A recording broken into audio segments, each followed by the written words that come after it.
ఓం గంగణపతే నమ శ్రీమాత్రే నమో నమ ఐం సరస్వత్యే నమ క్రీం కాళికాయ నమో నమ ద్రాం దత్తాత్రేయాయ నమ ఓం నమ శివాయ శివాయ గురువే నమో నమ శ్రీమాత్రే నమో నమ క్రీం క్రీం మహాకాళికాయ నమో నమ మాతృభ్యో పితృభ్యో ఋషిభ్యో గురుభ్యో నమో నమ ఓం నమో భగవతి పితృదేవతాయే నమో నమ స్వదాదేవ్యే నమో నమ.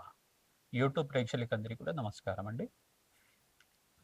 ప్రధానంగా గోచారీత్యా ఈ యొక్క గ్రహాల యొక్క స్థితిగతి కలియిక అంతా కూడా విశ్లేషణ చేయడం జరుగుతుంది. నేను పాలపర్తి గురునాథ శర్మ, జ్యోతిష్యం వాస్తు సిద్ధాంతిని మీకంతా కూడా ఈరోజు మనం చెప్పబోయే టాపిక్ ఏంటంటే, ప్రధానంగా చూసుకుంటే పితృదోషాలు, పితృశాపాలు కానీ, ఈ యొక్క మాతృమూలకమైన పితృదోషం కానీ, పితృమూలకమైన పితృదోషం కానీ, నవమ స్థానము చతుర్థ స్థానము కేంద్రంగా చేసుకొని ఈ యొక్క జన్మజాతకాన్ని ప్రధానంగా చూసుకొని చెప్పడం జరుగుతుంది. ప్రధానంగా చూసుకుంటే లగ్నాన్ని కేంద్రంగా చూసుకోవాలి. జన్మజాతకమే ప్రధానమైన జాతకంగా అందరికీ కూడా విశ్లేషణ చెప్తున్నాం. ప్రధానంగా జన్మజాతకమే ప్రధానమైన జాతకం. గోచార చక్రం అనేది ప్రస్తుత కాలానికి మీకంతా కూడా ఈ గ్రహస్థితి ఈ రకంగా ఉంటే, గోచారీత్యా గ్రహాలు మారినప్పుడు మీకు అదృష్ట యోగం కలిసి వస్తుందని చెప్పి, లాభాలు గణిస్తారని చెప్పి, గ్రహాల యొక్క స్థితిగతి వాళ్ళ వాళ్ళ ఉన్న స్థానాలు బట్టి, ఈ యొక్క వాళ్ళ మిత్రక్షేత్రాన్ని బట్టి అంతా కూడా చెప్పుకోవడం జరుగుతుంది. కానీ జన్మజాతకంలో ప్రధానంగా ఆగామి సొచ్చిత సంచిత ప్రారబ్ధ కర్మలు అని చెప్పేసి, జ్ఞాత అజ్ఞాత కృత సంచిత ప్రారబ్ధ కర్మలు అంటే ఈ కర్మల శేషాన్ని అనుసరించి మానవాళి యొక్క జీవన విధానం అనేది ఉంటుందన్నమాట. ప్రధానంగా చూసుకుంటే గరుడ పురాణంలో చెప్పిన ప్రకారంగా ఈ యొక్క మానవాళి యొక్క జీవన విధానం అంతా కూడా పితృదేవతలకి పితృస్థానానికి అంతా కూడా చేరడానికి ఎటువంటి కర్మలు ఆచరిస్తే గనక ఈ యొక్క పితృదోష నివారణ అంతా కూడా నివారణ జరుగుతుంది అనేది తెలుసుకోవడం జరుగుతుంది. ప్రధానంగా ఒక జీవి అంటే ఒక మానవుడు కానీ, ఒక మనిషి అంతా కూడా ఈ యొక్క మృత్యు అయిపోయిన తర్వాత, చనిపోయిన తర్వాత ఈ యొక్క ఆత్మ అనేది శరీరం నుంచి బయటికి వచ్చేస్తుంది. ఆత్మ అనేది దాన్ని ఏమంటారంటే, ఆత్మని ఈ యొక్క మొదటి చనిపోయిన తర్వాత ఈ యొక్క 12 రోజుల దాకా లేదు 16 రోజుల దాకా దాన్ని ప్రేతము అంటారు. దానికి ఏమవుతుందంటే యాతనా శరీరం అనేది ఉంటుందన్నమాట. ఈ యొక్క భగవంతుడి యొక్క స్థానానికి అంటే ఊర్ధ్వలోకాలకు అంతా కూడా వెళ్తుంది ఈ యొక్క యాతన శరీరంతో ఆత్మ అంతా కూడా. యాతనా శరీరం అనేది చెప్పేసి అంటే దీనికంతా కూడా యాతనా శరీరానికి పతానికి ఏమేమి ఉంటుంది, ఒక దుఃఖం అనేది ఉంటుంది కానీ ఆకలి దప్పికలు ఉంటాయి, దుఃఖం అనేది ఉంటుంది. ఈ యొక్క యాతన శరీరం అంటే ఏదన్నా శిక్షలు అనేది ఉంటే కనుక, పాపకర్మలు దుష్కర్మలు చేసుకుంటే కనుక ఆత్మ కానీ ఆ జీవుడు కానీ పాపకర్మలు చేసుకుంటే నరక బాధలు అనుభవించడానికి యాతన శరీరం అనేది ఉంటుంది. లేదు ఈయన పుణ్యాత్ముడు, పుణ్యకర్మలు చేసుకున్నాడు, దేవతా స్మరణం చేసుకున్నాడు, యజ్ఞాతిక్రతులు చేశాడు, ఈ యొక్క ఆత్మ అంతా కూడా పరిశుద్ధంగా ఈ యొక్క పరిపూర్ణంగా అంతా కూడా ఉంది, ఈ యొక్క పూర్ణ శరీరంగా పూర్ణాత్మకుడుగా అనంతంగా పుణ్యలోకాలకు వెళ్ళడానికి అర్హుడైనంతా కూడా ఈ యొక్క ఆత్మశుద్ధిగా ఉంది, ఇదంతా కూడా దేవలోకాలకు వెళ్ళడానికి పుణ్యాత్మగా పరిగణించి దీనికంతా కూడా భోగ శరీరం అనేది వస్తుందన్నమాట. స్వర్గలోకంలో ఉండడానికి భోగ శరీరం అంటారు. దాన్నంతా కూడా పుణ్యాన్ని అనుభవించడానికి, అక్కడంతా కూడా ఆనందంగా ఉండడానికి ఆస్కారం ఉంటుంది. ఇక్కడ యాతన శరీరంతో నరకబాధలు అనుభవిస్తూ ఉంటారు. ఇది యాతన శరీరానికి ఉండడం కానీ, ఈ యొక్క భోగ శరీరంతో ఉండడం కానీ, ఈ యొక్క ఆత్మ సిద్ధాంతాన్ని అంటే ఆత్మ యొక్క ప్రాణం అంతా కూడా జరుగుతూ ఉంటుంది, సంవత్సర కాలం పాటు జరుగుతూ ఉంటుందన్నమాట యాతన శరీరంతోటి. తర్వాత ఊర్ధ్వలోకాలకి, పుణ్యలోకాలకి, స్వర్గలోకాలకి, బ్రహ్మలోకానికి అంతా కూడా ఈ యొక్క ఆత్మ చేసుకున్న ఈ యొక్క జీవుడు చేసుకున్న పుణ్యాన్ని బట్టి వాళ్ళ జీవన విధానం అనేది ఉంటుంది, మరుజన్మ అనేది ఉంటుంది. ఈ యొక్క ఒక శరీరం విడిచిన తర్వాత ఒక భాగం అంతా కూడా పితృలోకంలో స్థిర నివాసంగా ఉంటుంది, ఇంకో భాగం అంతా కూడా చూసుకుంటే ఆత్మనంతా కూడా విభజించబడుతుంది. ఒక ఆత్మనంతా కూడా పుణ్యలోకాల్లో పుణ్యాన్ని అనుభవించే విధంగా, మరో జన్మ కూడా వచ్చే విధంగా. మరి ఒక జీవాన్ని వదిలిపెట్టిన తర్వాత మరో జన్మ కూడా రావాలి కదా. అయితే ఈ యొక్క ఆత్మ అనేది యొక్క కర్మనంతా కూడా అనుభవించే విధంగా, కర్మ సిద్ధాంతాన్ని అనుభవించే విధంగా ఉంటుందన్నమాట. పూర్వజన్మలు చేసుకున్న పుణ్యము, ఇహజన్మలు చేసుకున్న పుణ్యాన్ని బట్టి జీవన విధానం ఉంటుంది. ప్రధానంగా పితృదేవతలంతా కూడా మోక్షకారకులు, ప్రధానంగా వంశాభివృద్ధి కారణమవుతారు. ప్రధానంగా పితృదేవతలు ఆరాధన చేసుకోవడం వల్ల, పితృదోష నివారణం అంతా కూడా పరిహారం చేసుకోవడం వల్ల పితృణాం శాశ్వత పరబ్రహ్మలోక స్థిరమాసి అంతా కూడా 27 తరాల దాకా పితృదేవతలంతా కూడా మోక్ష స్థానంలో ఉండడానికి కారణమవుతుంది. ప్రధానంగా మోక్ష నారాయణ బలి విధానం అయితే పూజ విధానం ఉంటుందన్నమాట. ఇది పుణ్యక్షేత్రాల్లో అంతా కూడా ఆచరిస్తూ ఉంటారు. నదీ పరివాహ ప్రాంతాల్లో అంతా కూడా ఆచరిస్తూ ఉంటారు. ప్రధానంగా చూసుకుంటే 4 పుణ్యక్షేత్రాలు కానీ 5 పుణ్యక్షేత్రాలు కానీ దీనికంతా కూడా యోగకరంగా ఉంటుంది. ప్రధానంగా చెప్పుకునేది ఏంటంటే గోకర్ణ పుణ్యక్షేత్రం. గోకర్ణ పుణ్యక్షేత్రం ఆత్మలింగం ఉంటుంది. ఆత్మలింగం ఉన్న ప్రదేశంలో అంతా కూడా ఈ యొక్క ఆచరణ చేయడం వల్ల గోకర్ణ పుణ్యక్షేత్రంలో ఒక పరివాహ దేవతల దగ్గర ఒక దేవాలయం దగ్గర అంతా కూడా చేస్తూ ఉంటారు. నదీ ప్రవాహం దగ్గర అంటే సముద్ర మార్గం దగ్గర అంతా చేస్తూ ఉంటారు. కావున ఈ పుణ్యక్షేత్ర ప్రాంతంలో అంతా కూడా అత్యంత పుణ్యప్రదంగా మోక్ష నారాయణ బలి విధానం చేయించుకోవడం, తిలహోమాన్ని ఆచరించడం వల్ల జన్మజాతకంలో మీకు పితృదోషం కానీ పితృశాపం కానీ ఉంటే గనక ఈ పరిహారం ఆచరించుకుంటే పితృణాం శాశ్వత పరబ్రహ్మ స్థితిమాసిత్యర్థం అని చెప్పేసి అని వేదం అంటుంది. కనుక ఈ యొక్క పితృదేవతల ప్రీతికరంగా 4 తరాల వాళ్ళ పేర్లంతా కూడా మద్వంశాణం మాతృవంశాణం, ఈ యొక్క మీ వంశానికి చెందిన వాళ్ళు తండ్రి వంశము, తర్వాత అమ్మగారి వంశము, సబంధు కాలం ఎవరైతే కనుక చిన్న వయసులో కాలం చేశారు, అనుకోకుండా యాక్సిడెంట్లో పోయారు కానీ చిన్న వయసులో అనారోగ్యంతో పోయారని చెప్పేసి కానీ గతించిన వాళ్ళ పేరు మీద అంతా కూడా పిండ ప్రదానాలు చేసి తిలతర్పణాలు చేయించి తర్వాత తిలహోమం అనేది ఆచరించడం, ఈ యొక్క బ్రాహ్మణునికంతా కూడా భోజనాలు పెట్టడం అనేది జరుగుతూ ఉంటుందన్నమాట. అక్కడంతా కూడా వత్సదానము తిలదానము అని కూడా షోడశ దానాలన్నీ కూడా చేస్తారు. గోదానము హిరణ్యదానం భూదానం కూడా చేయవచ్చు. ఈ యొక్క ఆవు దూడని కలిపి ఈ యొక్క వృషభాన్ని కలిపి అంతా కూడా ఈ యొక్క గోమాత దానం చేసుకోవడం వల్ల 6 నెలల గ్రాసం అంతా కూడా దానం చేయడం వల్ల పితృశాపం నుంచి నివారణ కలుగుతుంది. సర్వే పితృణాం శాశ్వత మోక్ష సిద్ధి ప్రాప్త్యర్థం సంకల్పంతో పితృదేవతలంతా కూడా పరబ్రహ్మ లోకంలో స్థిర నివాసంగా ఉండడానికి ఆస్కారం ఉంటుంది. ఈ యొక్క ఆత్మశుద్ధి కలగడానికి ఆ జీవుడికంతా కూడా సంపూర్ణమైన పూర్ణ శరీరం లభించడానికి సమయం పడుతుంది. వాళ్ళు చేసుకున్న పుణ్యాన్ని బట్టే మరో జన్మ అనేది ఆధారంగా ఉంటుంది. మరియు మీరు చేసుకునే వాళ్ళకి సంతానంగా ఉండేవాళ్ళు ఆ యొక్క ఆత్మకి పుణ్యలోకాలు గతించాలి, పుణ్యలోకాల్లో అంతా కూడా సిద్ధించాలి, మోక్ష ప్రాప్తి కలగాలి అంటే కనుక మీరు మీ పితృదేవత ప్రీతికరంగా దాన హోమాది కార్యక్రమాలు ఆచరించాలి, అన్నదానం చేయాలి. తద్వారా పితృశాపం నుంచి బయటపడడానికి ఆస్కారం ఉంటుంది. జన్మజాతకంలో వశాత్తు ప్రధానంగా ఏం చెప్తారంటే చతుర్థ స్థానము నవమ స్థానం అంతా కూడా కేంద్రంగా చెప్పడం జరుగుతుంది. లగ్న చక్రవశాత్ లగ్నం తెలిసి ఉంటే లగ్నాన్ని చూసుకోండి, లేదు రాశి తెలిసి ఉంటే కనుక రాశిని చూసుకోండి.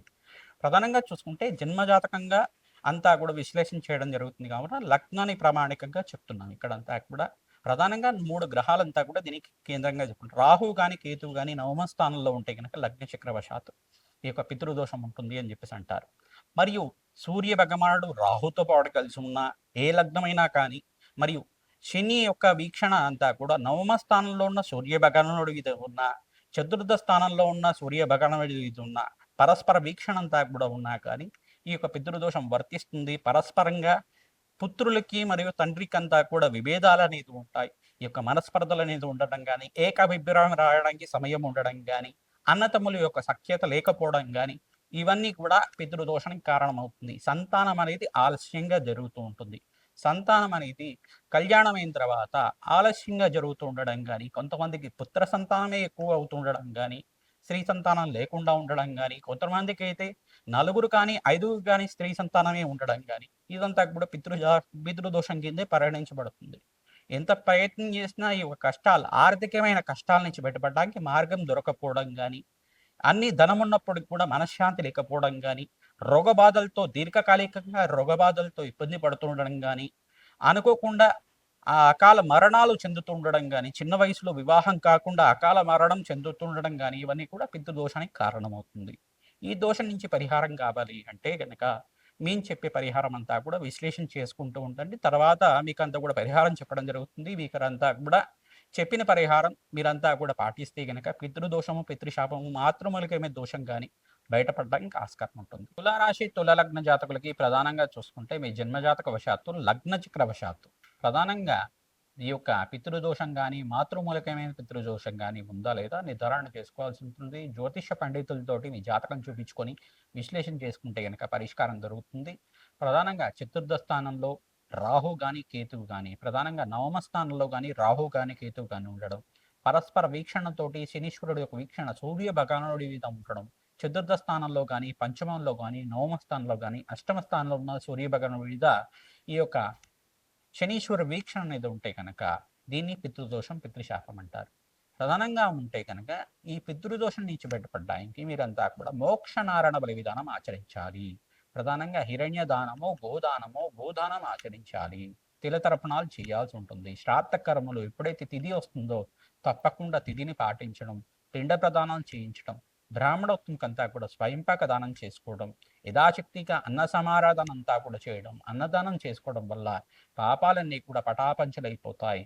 తద్వారా అన్నదానం చేయడం, ఈ యొక్క బీదవాళ్ళకంతా కూడా వస్త్రదానం చేయడం వల్ల, పితృదేవతల ప్రీతికరంగా ఈ యొక్క పుణ్య కార్యక్రమాలు ఆచరించడం వల్ల అష్టైశ్వర ప్రాప్తి కలుగుతుంది, వంశాభివృద్ధి కలుగుతుంది. స్వదాదేవ్యై నమ, ఓం స్వదాదేవ్యై నమ అనే నామాన్ని ప్రతినిత్యం కూడా జపాన్ని ఆచరించుకోవడం, ఓం స్వదాదేవ్యై నమ అనే నామాన్ని కూడా జపాన్ని ఆచరించుకోవడం వల్ల స్వదాదేవి అంతా కూడా పితృదేవతల యొక్క అధిష్టాన దేవతగా ఉంటుంది. కావున పితృదేవతల ప్రీతికరంగా తిలతర్పణము, శ్రాద్ధ కర్మము అంతా కూడా పిఠాపురం దగ్గర కానీ, ఈ యొక్క శిరోగయ దగ్గర కానీ, మరియు బీహార్ దగ్గర ఉన్న పాదదేయ విష్ణు పాదగయ అనే దగ్గర అయినా కానీ, విష్ణు పాదం ఉన్న దగ్గర ఈ యొక్క పిండ ప్రదాన ఆశించడం, త్రివేణి సంగమం ప్రధానంగా చూసుకుంటే త్రివేణి సంగమం ఉన్న దగ్గర ఈ యొక్క పిండ ప్రదానం ఆచరించడం కానీ, మరియు గయాశ్రాద్ధం దగ్గర గయాక్షేత్రం దగ్గర అయినా కానీ, మరియు గోకర్ణం దగ్గర అయినా కానీ, మరియు పిఠాపురం దగ్గర అయినా కానీ ఎవరైతే కనుక హిరణ్య దానము, గోదానం చేస్తూ ఉంటారో, మరియు అలంపూర్ జోగులాంబ శ్మశాన నారాయణ స్వామి ఉన్న దేవాలయం దగ్గరైనా కానీ, ఈ యొక్క త్రివేణి సంగమం ఉన్న దగ్గరైనా కానీ, మరియు కాళేశ్వర్ ముక్షేత్ర క్షేత్రం దగ్గరైనా కానీ ఈ యొక్క శ్రాద్ధ కర్మలు ఆచరించడం, నదీ ప్రవాహ ప్రాంతం దగ్గరంతా కూడా నదీ తీరంలో ఈ యొక్క శ్రాద్ధ కర్మలు ఆచరించడం వల్ల పితృదేవతలకు ప్రీతికరంగా దాన హోమాది కార్యక్రమాలు చేసుకోవడం, 64 పిండాలతో కానీ, 27 పిండాలతో కానీ, 15 పిండాలతో అయినా కానీ, 108 పిండాలతో కానీ, 128 పిండాలతో కానీ, లేదు శక్తి కొలది మీరంతా కూడా ఈ యొక్క పితృదోష నివారణ పూజ అంతా కూడా ఆచరించడం వల్ల అష్టైశ్వర ప్రాప్తి కలుగుతుంది. కష్టాల నుంచి బయటపడతారు, ఆర్థిక ఇబ్బంది నుంచి బయటపడతారు.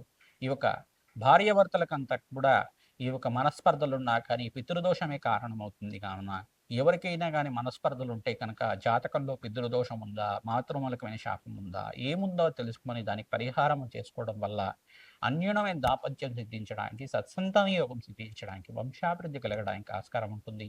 శీఘ్ర కళ్యాణ యోగం సిద్ధించాలి అన్నా కానీ పితృదోష నివారణ కార్యక్రమాలు ఆచరించాలి. తద్వారా వంశాభివృద్ధి కలుగుతుంది, వంశం అభివృద్ధి కలుగుతుంది, వంశాభివృద్ధి కలుగుతుంది, అష్టేశ్వర ప్రాప్తి కలగడానికి ఆస్కారం ఉంటుంది. పితృణాం సర్వే పితృణాం శాశ్వత పరబ్రహ్మలోకస్థిరణ సిద్ధ్యర్థం అని చెప్పేసి అంటుంది వేదమంతా కూడా.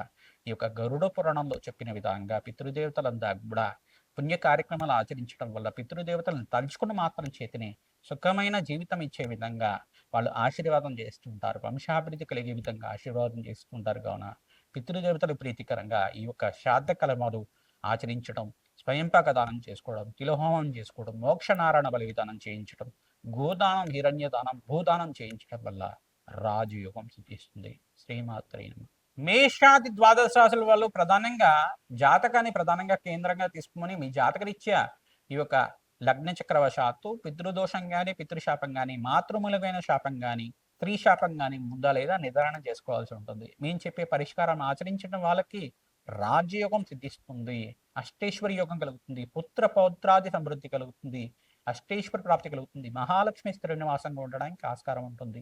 ఆర్థికంగా రుణ బాధలు ఉన్నాయి, భూతగాథలు ఉన్నాయి, ప్రాపర్టీ డిస్ప్యూట్స్ అనేది ఉన్నాయి. కానీ ఇట్లాంటి కష్టాలు కానీ, దుఃఖాలు కానీ ఉంటే గనక ప్రధానంగా పితృశాపం కారణం అవుతుంది. మాతృమూలకమైన శాపం కలుగుతుంది. ప్రధానంగా ఆలస్య కన్యాలను అవుతుండడం కానీ, ప్రధానంగా డైవర్స్ కేసెస్ ఎక్కువగా అవుతుండడం కానీ, ఇది కూడా పితృదోషం, పితృశాపం కింద అవుతూ ఉంటుంది అన్నమాట. దీన్ని స్త్రీ శాపం కూడా అంటారు.